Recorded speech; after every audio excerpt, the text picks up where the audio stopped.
I'll mention that these are practices that I myself have done for decades, and I never really started opening up this practice in my teaching until relatively recently, about 4 years ago, I guess, or three or 4 years ago. I'm not exactly sure, but I started teaching my 2Ds, my indoor students, this work. And part of the reason for doing things that way was the 2D program is quite different than the general program. It's not only traditional Tai Chi, it's a lot of the sort of interconnective work that isn't in the sort of the formal traditional curriculum. It's work that I approach in a certain particular way. And so I share this work with my indoor students, and then through the process of their discovery, their questions, their observations, their insights, into what I'm teaching, and importantly, how I'm teaching it, I'm able to refine my approach in presentation. And so this work, which very often is indoor work. So if we go to other Tai Chi programs, like through history, in the Yang family, they don't teach this work publicly. The Chansigong, Chansigong practices are relatively popular, but a certain version of them is very popular. A certain kind of, outdoor version is kind of popular. So I feel that I'm ready right now to start opening this material up to the larger community. And indeed, it is important work. You might have the sense that I say this about everything. If you don't understand this, you don't really understand Tai Chi. If you haven't understood the core principles at the basic level, of course, you don't have, there's something missing. There's a gap in your Tai Chi. We could say that about the core principles level 2, for example, as well. Or we could say that about the 37 essential forms. And I'm saying it again here. This is an essential aspect to really understanding the art. To understand the traditional art, one needs to understand how the pathways work in the body, and that's studied through the Chansigong practices. Now, I'm kind of making a bit of an assumption here with you all, in that a lot of what I'm going to teach today will relate. It'll bounce directly off of concepts you've learned in Core Principles Level 1 and Core Principles Level 2.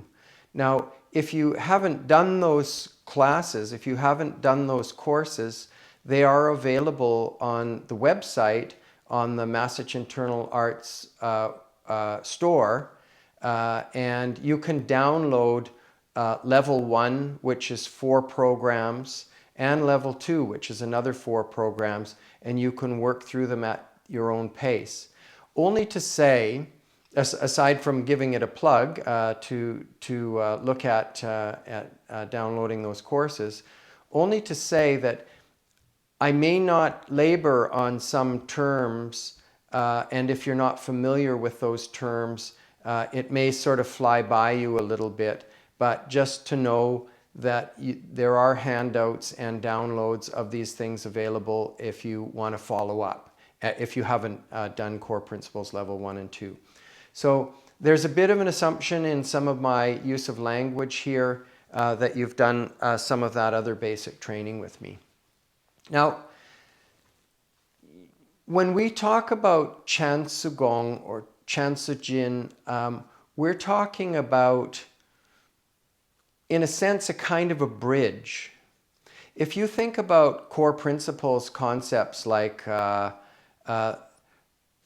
breath, calm, center, root, energy, the 5 words of self-composure, or core principles concepts like the hip track, how to stand, how to sink, and how to move through the hip track, things like that. Those are all well and good, and of course we can see immediately when we start working with those things how they relate to our Tai Chi practices, but they are not, in fact, in and of themselves, our Tai Chi practices. They're support work. They're the, how could you say, they're the fundamental elements that need to be in place if we're to do Tai Chi well. Now, another course that I've been offering on Zoom, and I've been teaching a lot lately, or before the COVID policies started shutting down the work, another aspect of the Tai Chi practice that I've been focusing on a lot is the 37 essential forms. This is an old practice, an almost abandoned practice that I guess I could say I'm trying to reinvigorate, because it was practiced well up into the 40s and 50s, and then it really dropped off after the 50s. So the 37 essential forms are, of course, the basic postural building blocks of Tai Chi.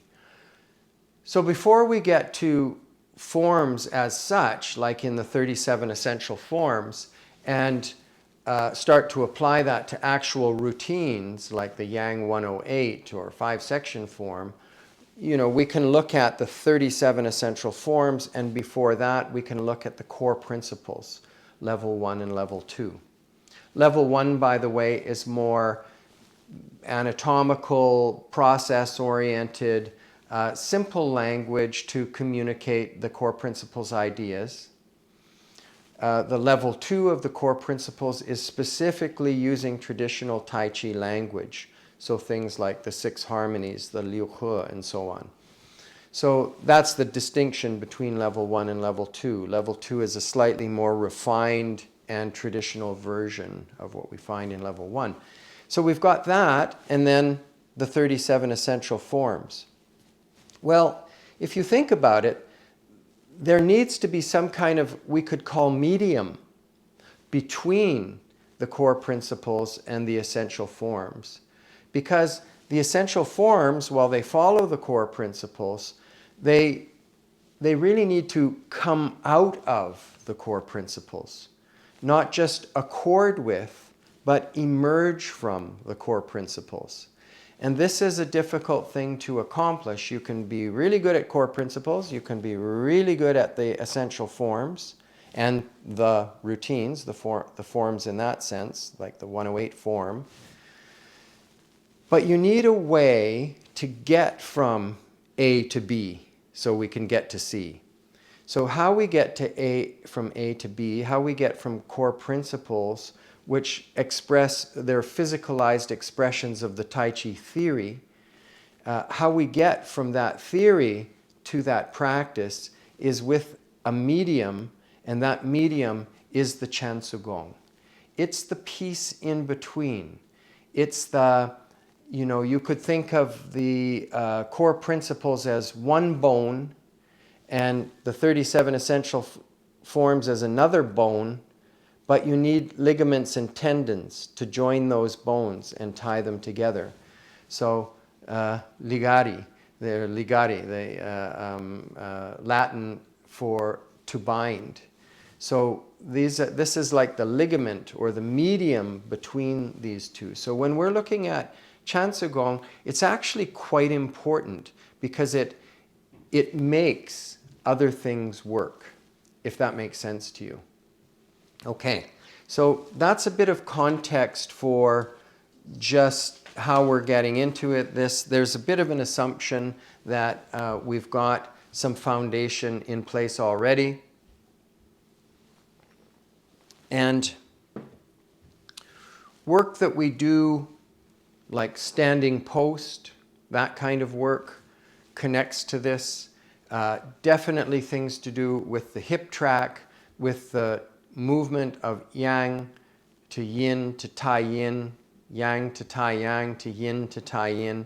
These things are very, very much a part of this practice. In fact, we'll develop a much greater understanding of those things as we go.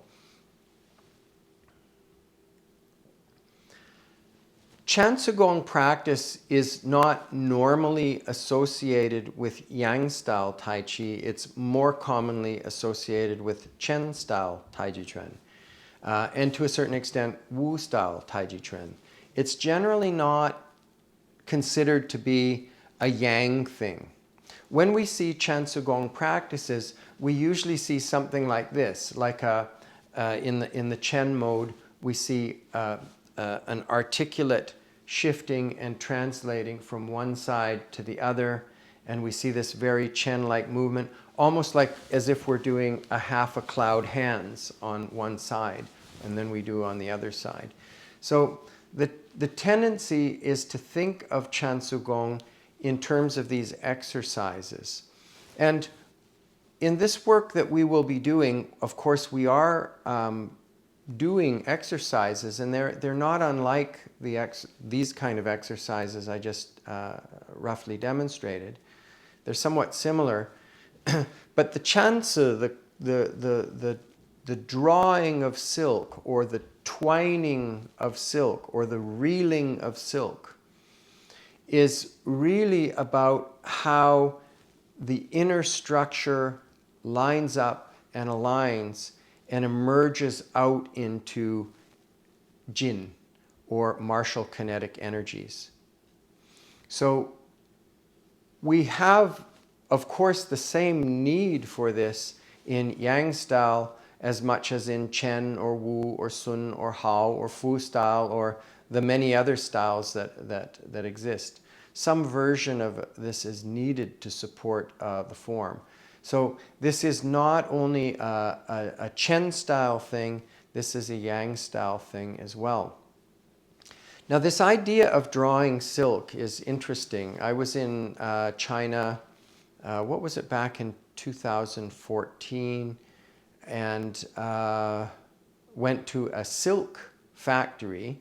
So they're making silk fabric, silk pillowcases, silk underwear, silk, anything that can be made of silk was available in their shop. But it was also possible to go through some of the process. Now, I didn't go into like a full-on silk factory, which would be basically like a silk producing factory farm, like a chicken producing factory farm.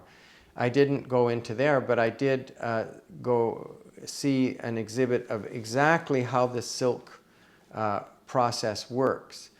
And what you have is the silk is actually a cocoon that wraps around the silkworm as a protective kind of embryo womb while it transforms into a moth or a butterfly.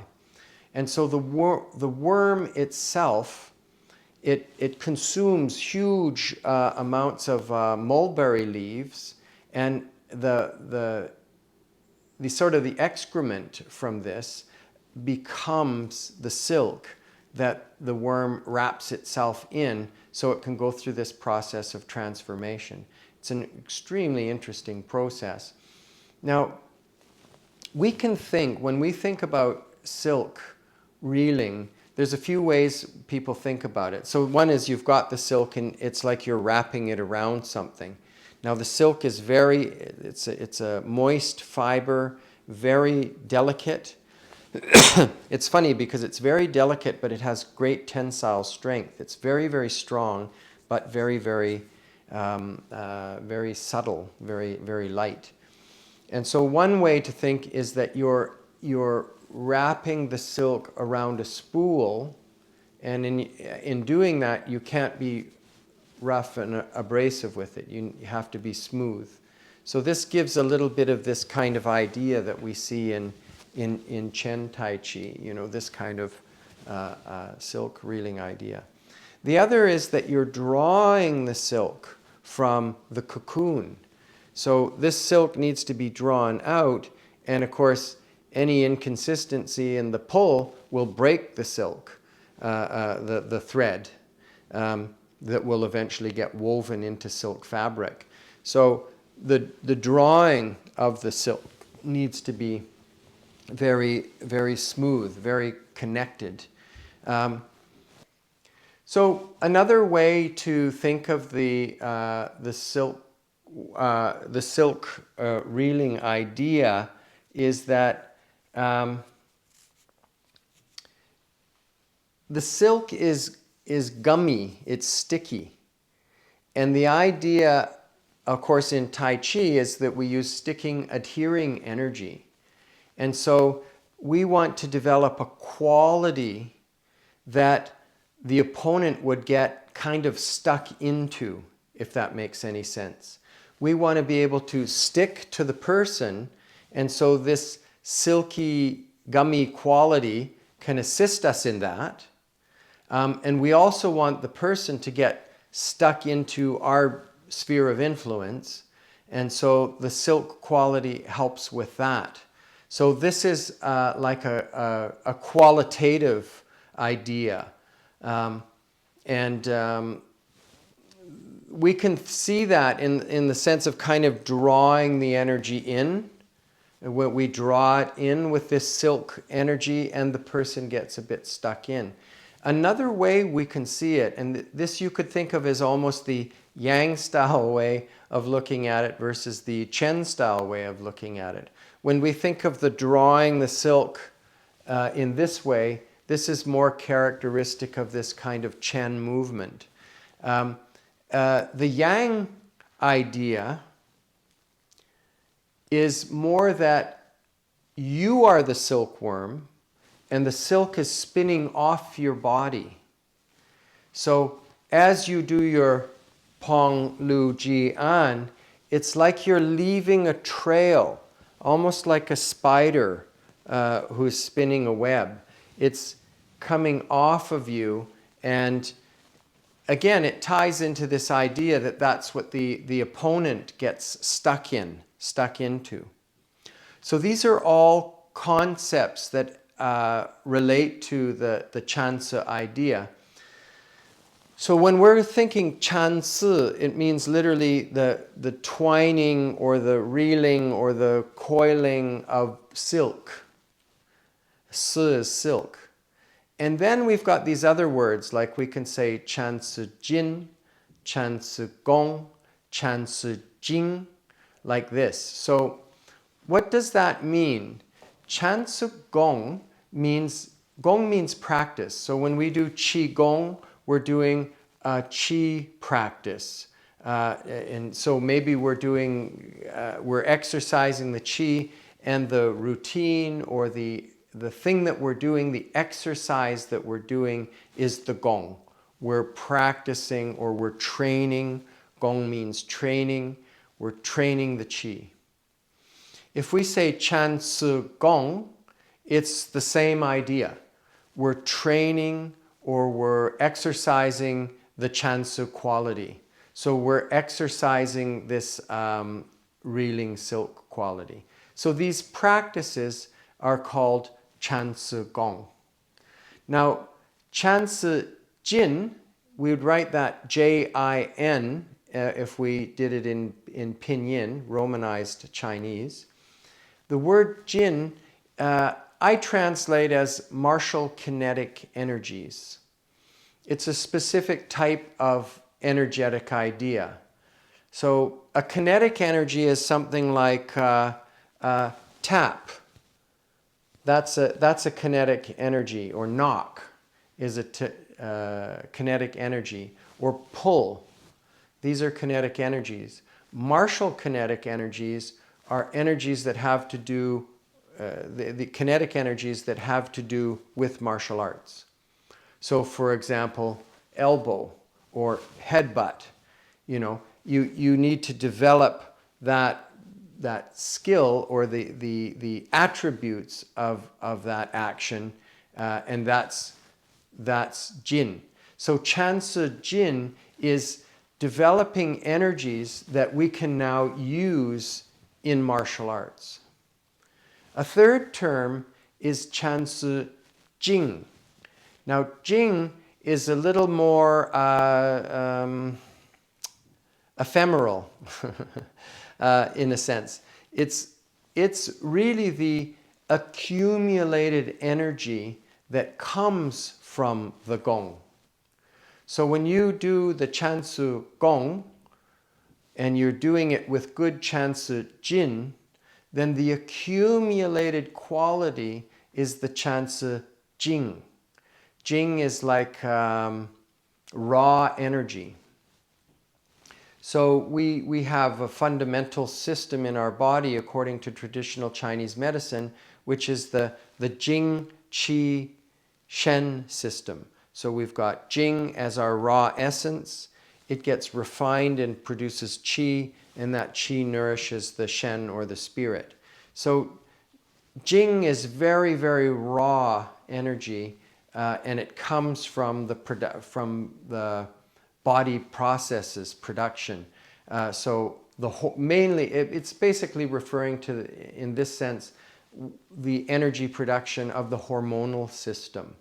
The predominant sort of priority in that training is sexual energy. So the production of sperm and egg, and this produces the Jing that nourishes produces the Qi, which nourishes the Shen.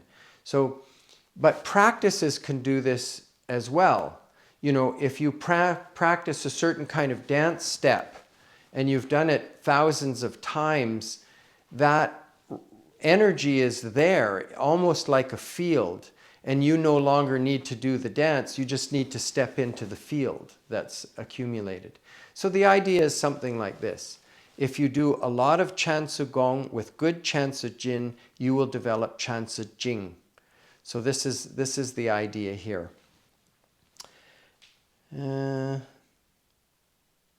Now, I'm just going to say a quick word, because I know some of you will be interested in this. Maybe some of you won't really understand what this is referring to.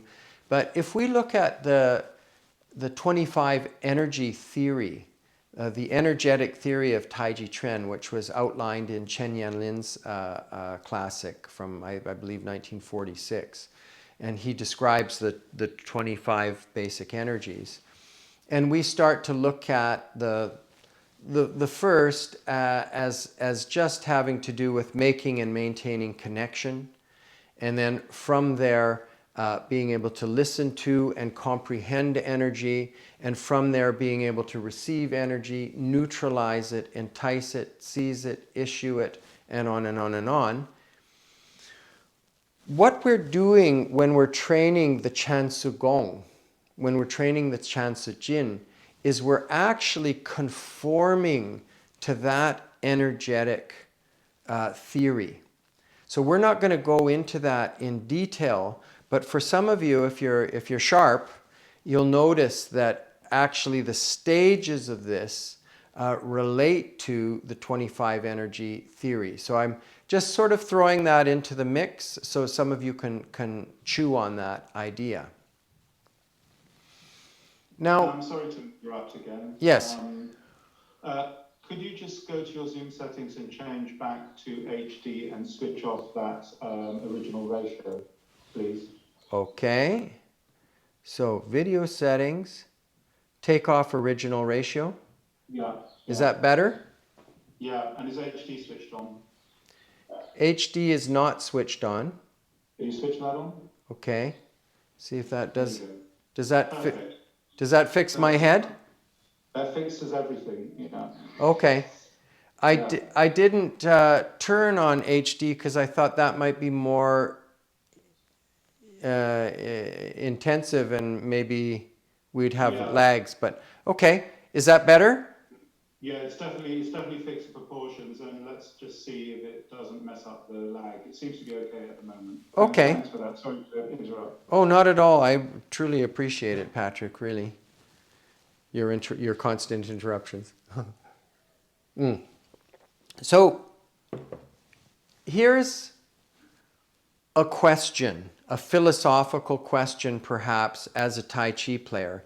What I'm going to teach you in not only this, but the following 3 sessions. So I realize right now we're only doing 2 sessions, It's just timing and scheduling. In the future, we'll do session 3 and 4 of this level 1 Chansigong. So that's going to be scheduled in the future. But what I'm going to be asking you to do is a heck of a lot of work. It's a heck of a lot of practice to get this stuff. It's very finicky. Somebody called it the 1 to 8 of solo movement, of solo practice. It's very fussy, like the 1 to 8 in the push hands. It's very finicky. It requires a lot of concentration. It's easy to kind of mess it up if you don't get the elements sort of in order. And so I'm asking of you, not only take this class, I'm asking you to put a whole heck of a lot of work into this practice with the promise that this is going to transform your Tai Chi. It's going to really change your Tai Chi and give you actually a completely different understanding of how it all works. So that's a big ask. And what I'm asking you to do is take this on for a period of time as an independent practice. So you've already got your forms, maybe some core principles you do, like with the walking and things like that. Then you've got your weapons. You're working on your sword routine. You're working on your dagger. And then you're working on all the partner stuff, the push hands, freestyle push hands, and the routines, and Peng Lu Jian, and Da Lu, and the 88, and da da da da da. Oh my God, this never ends. And what I'm asking you is to add to that, to put something into that routine that's going to be as big a priority as anything else you do. So this is an independent practice, but it connects to and supports everything else you do. So that's what makes it worthwhile. And the purpose, in the Tai Chi Classic, it says, let there be no gaps, unevenness, or interruptions. Let there be no gaps, no spaces, no unevenness, no jolty jerkiness, or interruptions. The energy should be continuous, it should be smooth, it should be lively, and that's a great thing to aspire to. But it's a little bit like if somebody comes up to you and says, be good. What is that? Okay, great, be good. Or relax. Okay, that's great, but how do I relax? So we need something that helps us to have no gaps, unevenness, or interruption. You could think of it like this. If somebody comes up and says, relax, calm down. Well, what do you need to do? You need to breathe. Breath produces calm. Calm helps you to get to the center. So you need the breath, calm, center, root, energy. You need to go through a process. And this is a process that helps us to arrive at this coveted goal of no gaps, unevenness, or interruption. It reduces the gaps. First of all, it will reduce the gaps, and then gradually it'll eliminate the gaps. So a lot of times we don't even realize that we have gaps, unevenness, or interruption in our Tai Chi, or in any aspect of our lives, because we're just so familiar with doing things in a certain way. So, if I've always, when I practice, when I get to the step, I kind of fall into the step, that just becomes the way I move, and that can develop its own kind of quirky characteristics. But if I settle into the hip, into the stance, if I sink correctly and I step out, the extension of the leg, and then release from the Tai Yang to the Yin, to the Tai Yin, to the Yang, to the Tai Yang. I'm going to clean up this tendency to unconsciously just kind of fall into the step. See, we don't usually realize what our errors are, so how do you clean them up? How do you correct them? Well, working with the Chansigong is another thing, like working with the hip track, or like working with sinking rather than bending. You know, soles of the feet relax, ankles, knees, hips relax, let the weight of the upper body press down into the soles of the feet, and then you start to sink as opposed to just bending your knees. So a person who has always just bent their knees never thinks about it twice. That's just the way they get down into their stance. So you need a process which will enable you to avoid the errors. It's not even so much correcting the errors or avoiding the errors, it's doing the process correctly and then the errors don't appear. So Chansigong as individual practice, as an independent practice, will help you to clean those things up.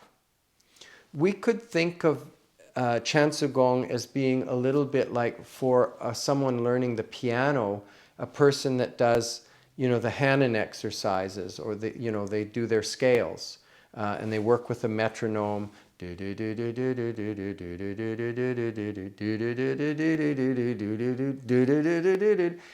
they do these, and they're going for evenness, articulation of the note. They learn to do it in the legato way and the staccato way and all of these things.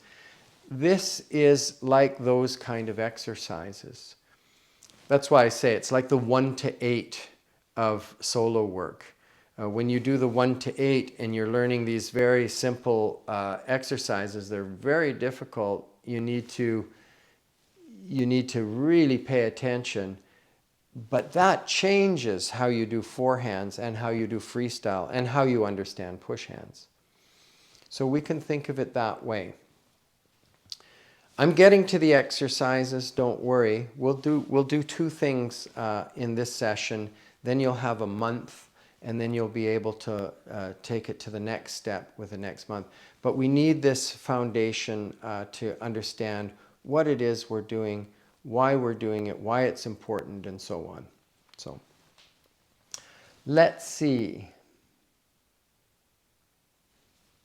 Can't read my writing. Oh, yeah. Okay. When we're studying the Chansigong exercises, we're doing a completely coordinated version of this idea of Yang goes to Tai Yang regresses to Yin, and Yin comes to Tai Yin, and then Tai Yin turns around and becomes Yang, Tai Yang, Yin, Tai Yin, and so on. So this idea is going to become so much clearer in terms of how we do this in the whole body, in particularly the arms. So far, when we've discussed this in core principles, we've mostly discussed this in the stance. And now we're taking it out of the stance into the rest of the body. So this is another important feature of this practice. And I think some of you will be very excited when we start working with that, and you'll feel immediately a new kind of understanding of the whole, of all of the work. Now, getting closer. Another feature of this kind of practice, where we're starting with 4 basic exercises, 2 of which we'll do today. And a feature of this is that it expresses 2 basic kinetic energies, martial kinetic energies, Taiji martial kinetic energies. And those are Peng and An. We've discussed those before as the primary square energies.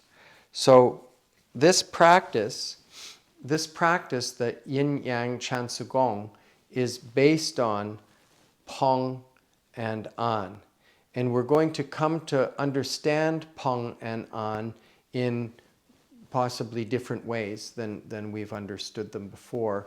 And this will help us to connect again core principles with the postural work, with the forms work, like 37 essential forms, and ultimately the routines, like the 108 and the forms that we do. So this is all based on Peng and An. And Peng and An is a lot about how Peng becomes An and how An becomes Peng. So we'll get into that in a minute with the Chansigong, but let's look at something right now. You can follow along with this, and that is when we just start a form. You know, we raise hands, lower hands, and settle down into the body. Well, how do we start? This is stuff we looked at in core principles as well. Before we raise the hands, we want to actually sit the wrists. So this is kind of a preparation for doing the raised hands. So rather than just having the hands dangling and from this dangly position somehow kind of raising the arms, we're actually setting conditions, and from those conditions we're going to release into the Peng. It is quite likely that in Yang Chen Fu's earlier iterations of the Yang form, when he would start, he would not start with a raise hands movement that started here. He would actually start from here, from this position, and he would actually release into the Peng as the first movement. No prep whatsoever. So we're going to approach the raise hands a little bit like that. We're sitting with the wrists, get our basic alignment together. And the first thing we're going to do when we start the form, like the 108 for example, is we release the sitting wrist. So we've started with the sitting wrist, and the first thing we do is actually just release that thing that we just created. We actually create it so we can release and begin the process. Now, what happens here is that the first thing that releases is the wrist. And then the wrist gets supported by the elbow, and then the elbow gets pressure from behind from the shoulder. And this is what causes the raised hands. So it's not so much a dragging through space thing like we often see in, everywhere. So for example, you see it a lot in the Tai Chi performance competition kind of Tai Chi, like the Beijing Wushu team. And they kind of flow into it. So you see this here and down, and then the movement comes out of that. So this is not what we're doing. What we're looking at is the idea that from the sitting wrist, we're releasing, and from here, we're supporting that released wrist, and then we're supporting that with the shoulder. And then when we come down, we're reversing that. We're letting the inside of the shoulder, or the armpit, relax. That's called chenjian, or sink the shoulder. And then zhuizhou is drop the elbow. And then finally is sit the wrist. And we're back to our starting point. So we're releasing from here, supporting and supporting, releasing from here, dropping the elbows and sitting the wrists. Okay? So this is something that we have in the raise hand step up. And if you think about it, that's actually a kind of a Peng An concept. So when you've done the sitting wrist, that's An. That's pressing down. The word An means to press onto something. So if you iron your shirt, then you're doing an. If you do this kind of massage, that's called, in Chinese, that's called anmo. You're pressuring, you're doing press into something. So you've got an, and then when you release the an, it immediately becomes pong. Pong is this round, billowing quality. So we're cycling between an, which is a kind of an active pressing in, to pong, which is a kind of, at least initially, releasing quality. You could think of it in a binary way. This is a 0. It's just the natural way the arms clunk. And then you've got a 1, an active. So the switch is on. It's an on switch. Ha ha ha. So you've got your on, which is on. And then you've got the release. You've got your pong, which just radiates outwards like this. So, okay. So pong and an are the essential elements of this Chansigong practice that we're doing. Now, another sort of prerequisite is that we are doing all of this work. When we get to the actual independent exercises, we're doing this in a horse stance. And so this horse stance is, of course, like you were riding a horse, and we're going to be doing these exercises on one side of the horse stance or the other side of the horse stance. So when we start to do these, we'll do them just back to center, back to center, back to center. But we're using everything we use, all our knowledge of stance and stance training, standing post, all of that, and shifting the weight, moving through the hip track onto the leg, coming back to the center. The idea that we're going yang to tai yang, yin to tai yin. We're using all of this information when we're doing this practice. So horse stance and this yin and yang concept. All right, so now let's see, what else could we say here? Another important core principle concept that we're working with here is, if we think about it from a level 1 perspective, we're looking at joints and segments. So the wrist, the elbow, the shoulder, these joints, and the segments between them, that's what we're working with. And of course, we need to take into account that this is a hinge joint, this is a ball and socket joint, and this is one of these odd sort of 9-boned joints that both rotates and flexes. So this one only flexes, this one rotates. It doesn't quite flex, it's really rotating there. But this one both rotates and flexes. So good for fishing here at my new home in Lake Cowichan in Canada. So, all right. So we need to understand to a certain extent how those core principles. The level 2 version of those is what we'll start with. We start with the idea of the joints from the perspective of what's called the 3 external harmonies.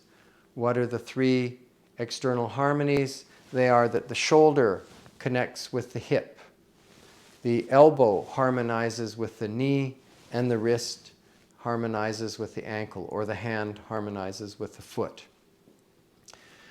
For the moment, we're going to spend not so much time on the leg aspect of it, but we're going to look at it from the perspective of the arm joints that are referred to when we're discussing the 6 harmonies.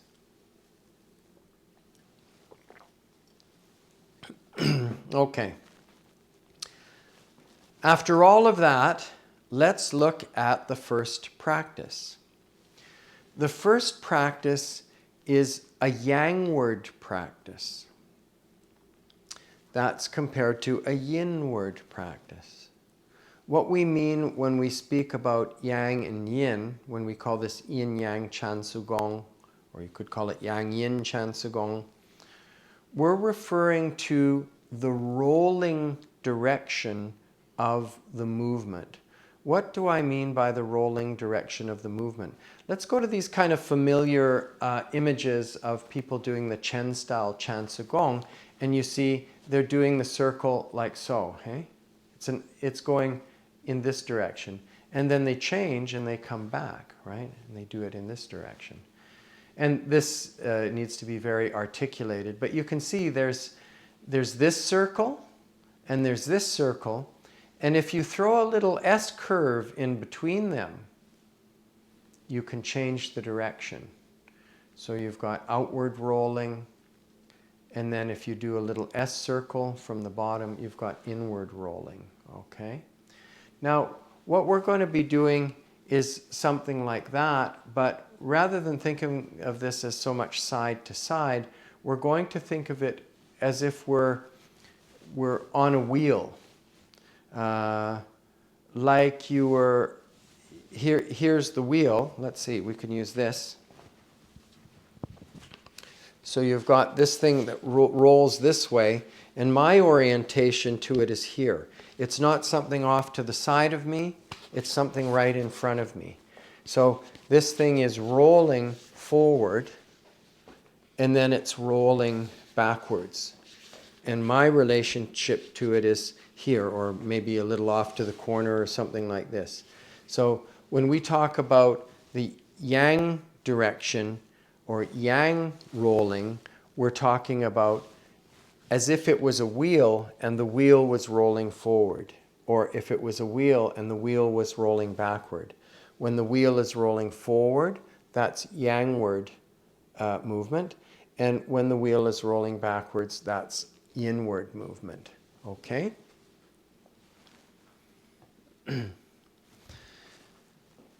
Another distinction we make is between the same side arm and the cross side arm. So the exercises we are going to do today are with the same side arm. That is to say, same side as the leg that we're ultimately standing on. So we're moving in this direction. In my case, I'm moving onto my right leg here, and I'm using the arm that's on this side of my body as compared to the arm that's on this side of my body. So these are same side first one is a same side forward rolling pong. Now, I had mentioned that we're going to start from the center. I think you can just see this line on the floor between my legs here. So that's basically our center line. And we want to be very, very disciplined in these exercises, very disciplined that we're moving from and back to this center line. We're not going from this line and then back over here. That is something that we'll play with later in future classes. But for the beginning, we're right in the center here. You could even put your hands in the way I'm sort of putting them, just touching the fingers together or almost making a prayer kind of gesture. What this essentially is suggesting is that the wrist is sitting. The wrist is not flopping, the wrist is sitting. So this kind of sitting wrist here on this side, I'm doing it on my right side, is now going to release, just like when we were raising our hands. So we're going to go, instead of from down to up, we're going to go from in to out. And the first thing that's going to happen here is the wrist will release. So from here, wrist release. Now, when this happens, I want to let this release influence my body, my structure. I'm not going to hold myself rigid here and just move this off to the corner. When this releases, it's going to have an effect on my stance. Do you see? So when I release this, watch, I will jog slightly to the right. So we're releasing the wrist and moving a little bit into the hip track. Once again, releasing the wrist and a little bit into the hip track. Now, we don't want to move in the hip track disproportionately. What do I mean by that? For example, if I release the wrist, I don't want to go all the way over here. You see? I'm only releasing in the hip track as much as this affects me. So if my joints are loose and relaxed, if you thought of it as being like one of those hanging mobiles, and you touch one part, the whole thing moves. Same thing here. When one part moves, everything moves. But it moves in proportion. It doesn't go here and then a lot of movement. So stage one of the forward rolling pong on the same side leg, same side arm and leg, is release. Once again, release. Now from here, the elbow is going to support the wrist. So we've got first a release of the wrist and then a release of the elbow. Remember, the elbow supports the sitting wrist here. So when the wrist releases, the elbow then adjusts to support the wrist. Once again. Wrist releases, causing a bit of movement, about a third of the way through this half of the stance. And then the elbow supports that and moves another third. So we're about 2/3 of the way into the stance now. One more time. Or 2/3 of the way into the half of the stance. Once again, wrist, elbow. I think you can guess what's coming next. Wrist, elbow, and finally, shoulder. So what's happening here is the wrist is releasing, the elbow is supporting, and then the shoulder is supporting the elbow. If we looked at it from the side, it looks something like this. Once again.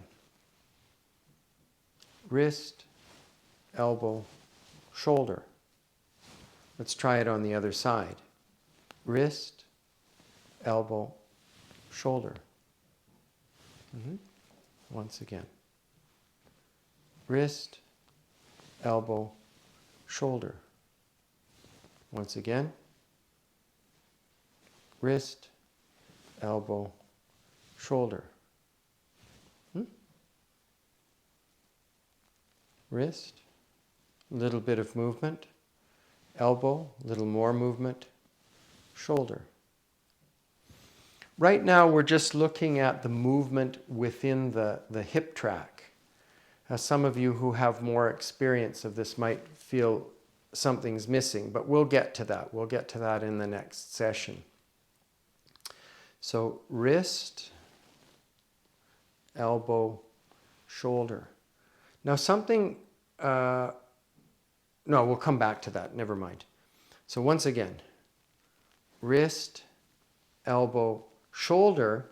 Now when we come back, the last thing that opened was the shoulder, the outer part of the shoulder. So that's the first thing that's going to let go. Now we're going to have armpit, or inside of the shoulder, and what's going to happen is we're going to lose about a third of the stance. Then elbow, and you can guess, right? Sitting wrist. So if we got out here cleanly, then what we've got is armpit and about a third of the stance, elbow and about another third of the stance, of the half stance, and then sit the wrist and we're back to the center. Notice this line here, hey? Where's my, hang on one second here. Oh, we'll use this guy.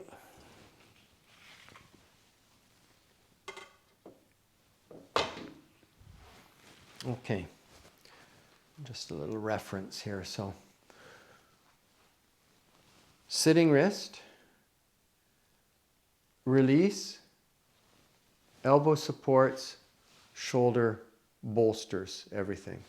Now from here, armpit, that means this joint lets go, armpit, elbow, sitting wrist. The wrist releases, the elbow begins to release, and then begins to support. Then the shoulder supports. Now, the armpit releases, the elbow releases into the dropping and begins to close, and then the sitting wrist closes things. Now, I want you to observe something here. This is very important, and this takes our understanding of the yang to tai yang, yin to tai yin further. So watch here. When I release, this is purely release. When the elbow first gets involved here, it also releases. So what you've got is everything has sat down here, the wrist releases, and the elbow releases. But then there's what we could call a turnaround. The elbow goes from having released to supporting the wrist. You see? The first half of this movement, this movement in half of the stance, the first half of it is about release. But then in the middle of that release, there's a turnaround which becomes more active support, which winds up being active support. We'll see in a second here with the shoulder. So first thing, release the wrist, then release the elbow. Now the elbow bolsters the wrist, it starts to support the wrist, and then the shoulder gets behind the elbow. So the shoulder is now supporting the elbow, which is supporting the wrist. So there's a turnaround here in the middle. We've got wrist releases, elbow releases, now elbow supports, and shoulder supports. One half is about release, and the other half is about support. This kind of detailing is exactly why we do the Chansigong. Think about trying to do this in the middle of an arm movement. For example, when you're going to do the kicks and you're doing this draw down movement into the parting kick, for example. Well, actually, what you need is in this arm, you need a wrist release, and then you need a changeover to a support, and then you need another release. And you're doing this in a transition while going into a kick. That is virtually impossible to work out just doing it in your form. You have to understand the elements that support that, and then when you've learned to articulate those elements in these very simple contexts, in these very simple independent practices, these Chansigong practices, then you can start to find your way into the form with this. But try to learn this or do it in the form is very, very difficult. So, okay, let's get back to our lesson here. We can see this idea of turnaround as being the turnaround between release and support. You don't just go from releasing this and then supporting that. You have this elbow as a kind of intermediary. The wrist releases, the elbow releases, and because the elbow releases, it finds itself in a position to support the wrist.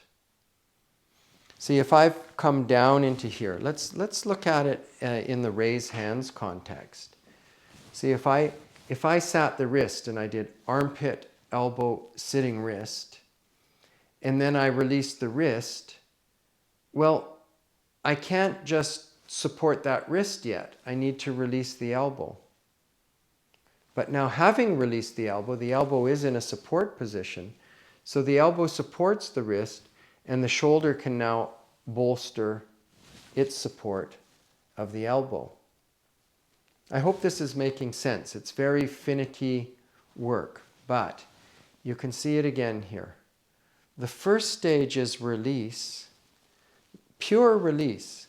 This was tense, now you let it go, and then from here, this starts to rise as a consequence of the release.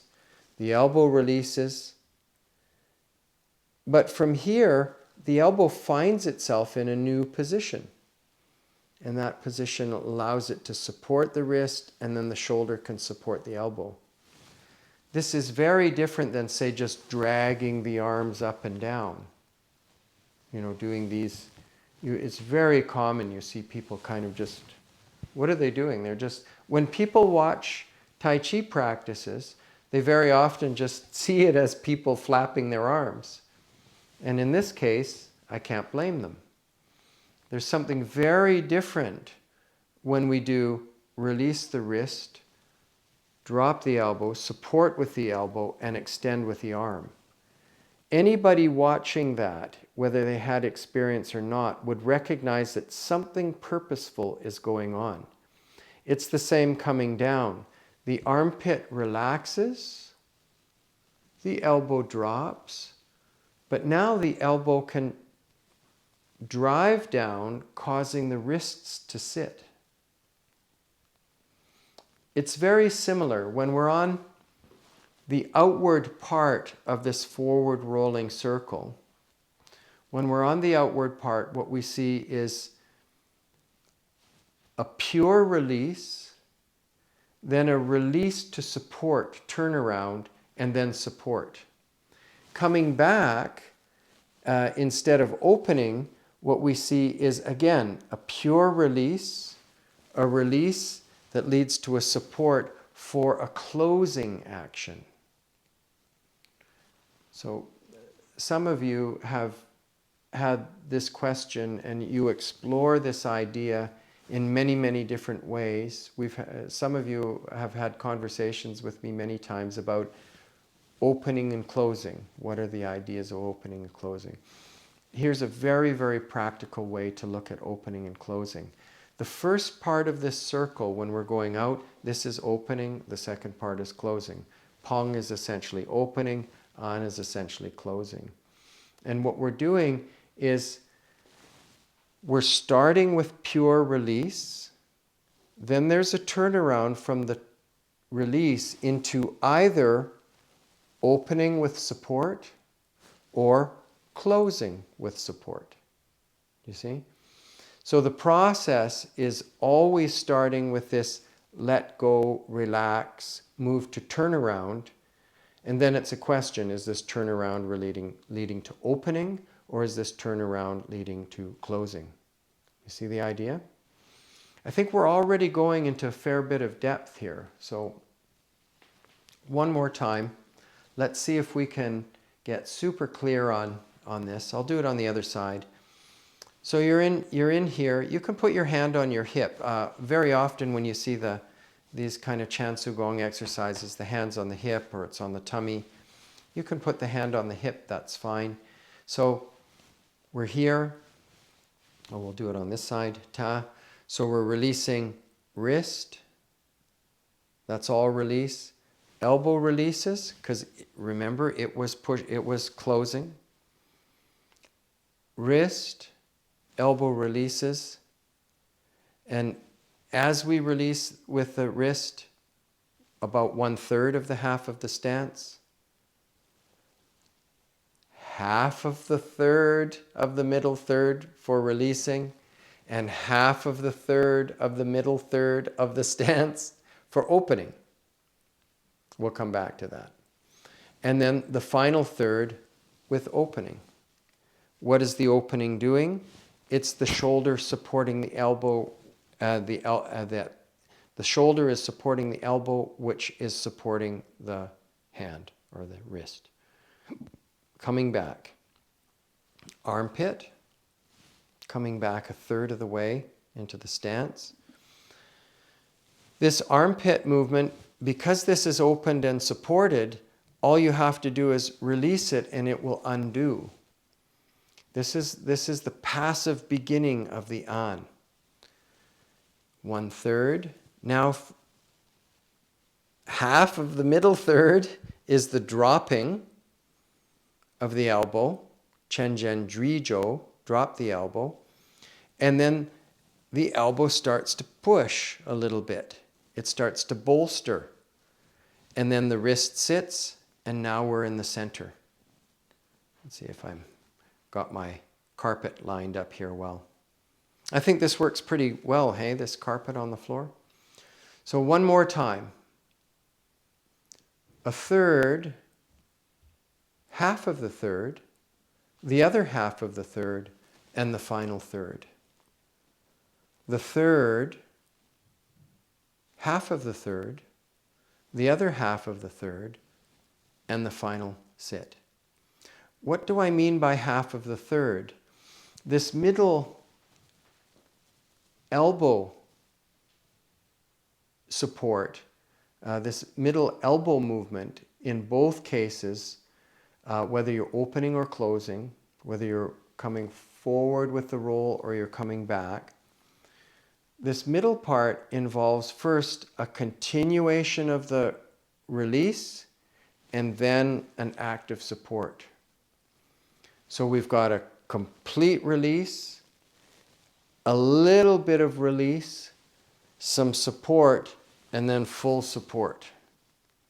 So that middle third is broken into halves. The first half is the release aspect, and the second is either the supporting or the closing. Okay.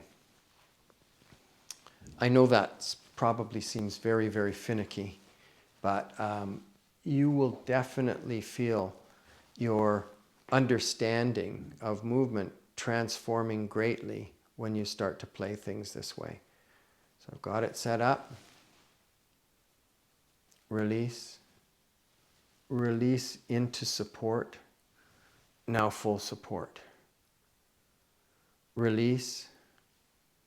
Release into closing. And now full closing. Pung from the wrist. Passive. Pung from the elbow, passive. Pung from the elbow, active. And then shoulder pung, active. An from the armpit, passive. An, passive from the elbow. An, active from the elbow. And an in the wrist.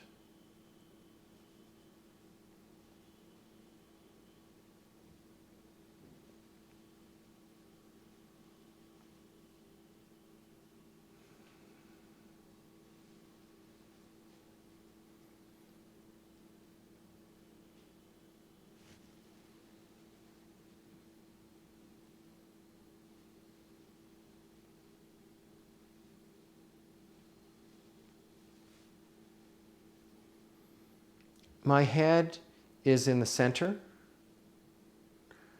As I progress through the hip track, because I release the wrist, because I drop the elbow, because I open the elbow, and because I open the shoulder, as I progress through the hip track, my head follows that. It doesn't go more, it doesn't stay back. For example, we're not doing this. It's different than practices that perhaps hold the center here and the arm moves independently, for example. Everything is supporting here. Okay. Are you starting to see how this can be a bridge between core principles, which are super, super vanilla? They almost don't have anything to do with Tai Chi in a way. They're so basic to the body. And then we make the leap to Tai Chi postures and Tai Chi forms. Can you see how there's something needed in between those two and how this is the thing? Okay. How are we doing for time here? Oh, wow, we're really moving along here. So that's the first one. This is the forward rolling Pong, same side arm exercise. Now, the other exercise that I will show you now and leave you to work on for this next month is the backward rolling on. So what's happening here is instead of going forward with Pong and back with An, we're going forward with An and back with Pong. Now this is very specific, the way we're returning with the Pong. So you have to be really sharp on this one. This is where people tend to have problems, the first big problem in the Chansigong. So we could start a few different ways. We could start with the An. So what we'll do is we'll actually go from the center here and out and push to the corner. And then from here, we're going to release the wrist, the elbow, and the shoulder.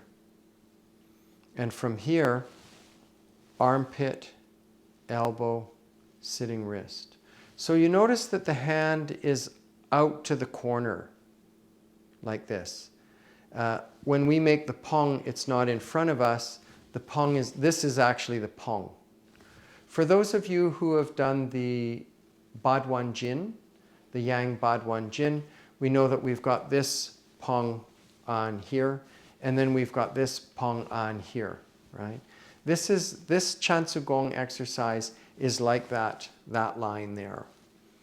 Okay, we'll keep the head in frame so you can see the orientation. So I'm on that center line with the carpet between the feet, and I'm here. So we can start like this. We can start with this, take that one away, and now we're turning into the An here. When I come back, the arm stays on that line, and the wrist releases, the elbow, and the shoulder. And now I'm in the center again. So armpit, elbow, sitting wrist. Wrist releases, elbow releases, shoulder. Armpit, elbow, sitting wrist. Wrist, elbow, shoulder. All of the same things apply here. So when I do this and I move out, first it's a complete release of the armpit.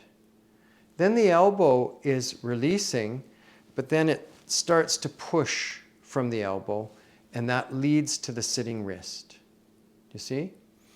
Then from here, the wrist releases, very passive. The elbow releases passive, and then it supports the shoulder, which is active. So my final position is quite full. When we do this, it's like when we do these guys here in the Baduan Jin, for example. So this position is quite full. It's like you're supporting something on the shoulder. So I've pushed out here. When this comes back, wrist, elbow, shoulder, it's full.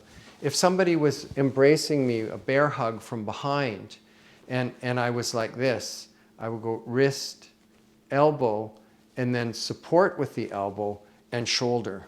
It's very difficult to hold somebody in that position. If somebody was giving me a bear hug from behind and I started trying to get out of it with the shoulder, they just get tighter and tighter like a boa constrictor. Do you see?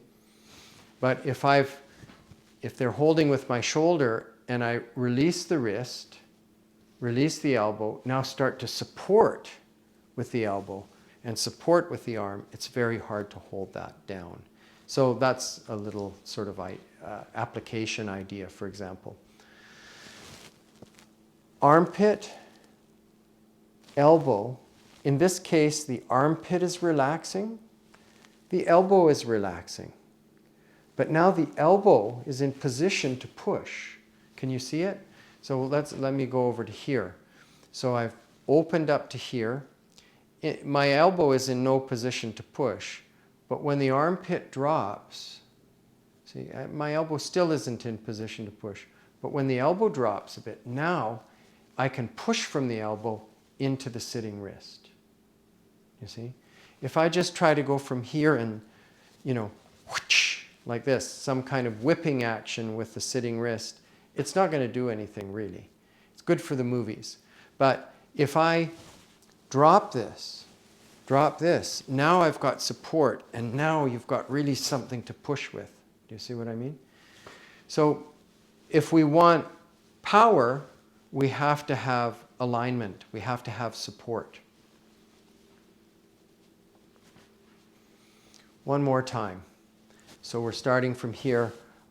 Armpit, elbow, elbow active, sitting wrist active. Coming back, passive, release of the wrist, passive release of the elbow. Now elbow supports the wrist and shoulder supports the elbow. So this is quite full. Armpit, elbow, elbow to sitting wrist, wrist, elbow releases. Now elbow gets active and the shoulder joins in the fun. Let's take it down a little bit with the camera. Watch again. Watch how the stance works from this. So the arm is out here. It looks like it's quite extended, but it's really like we're starting from inside because we're going to travel through the stance as we do the push. So from here, my head is forward, armpit, and I use about 1/3 of the stance. Elbow, and I use half of the middle third. Elbow gets active, I use a bit more of the middle third, and then finally, I use the last third for the sitting wrist. Wrist,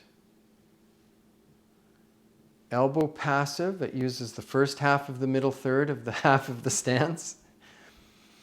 And then from here, the rest of the middle third, and finally, the last inner third.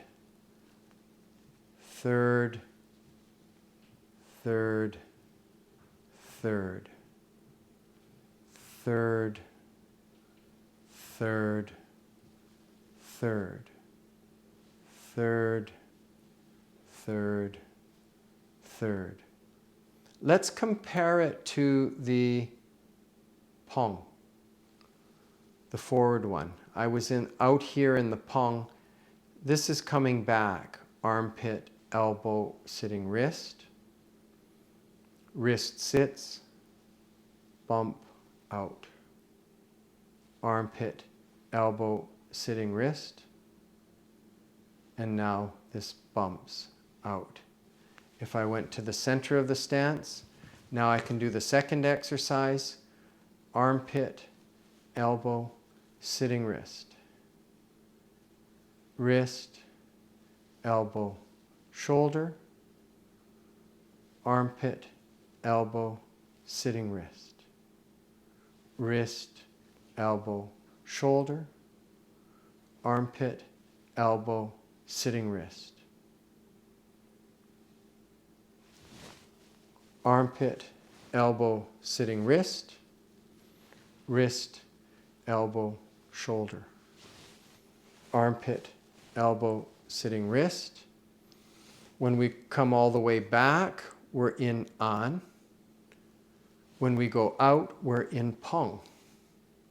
In the other exercise, when we go all the way out, we're in An. And when we come all the way back, we're in Pong. So in this sense, they're just the opposite of one another. Now the last thing here, why do we call it forward rolling? Why do we call it backward rolling? What makes one of these forward rolling and backward rolling? Well, it is. So it's a bit subtle because we're not looking at a perfect circle. What we're looking at is something that's more like an oval or a sphere, like a cat's eye. I'll show you what I mean by that. So if we look at the first one, notice the general tendency of this movement is up and over. And now it's down and under. So really what it's doing is it's billowing out and then it's dropping down. I'm exaggerating it a bit. You see? Billowing out and down. If you were to do a parody of this movement, you'd get something like this. Something like this. You see? But if you're very disciplined about the stance, staying in the half stance, breaking it into the thirds, being very clear about the turnaround in the middle with the elbow, you'll get this more subtle circle. So it's rolling like an oval. Same on this one. When we drop in, we're coming in from under and we're billowing up over. So if I exaggerate it a little bit, we're doing this. You see? So this is the backward circle. This one is the forward circle. This one is the backward circle. So this is the Yang circle. And this one is the Yin circle. So this is the Yin-Yang Chansigong. First two exercises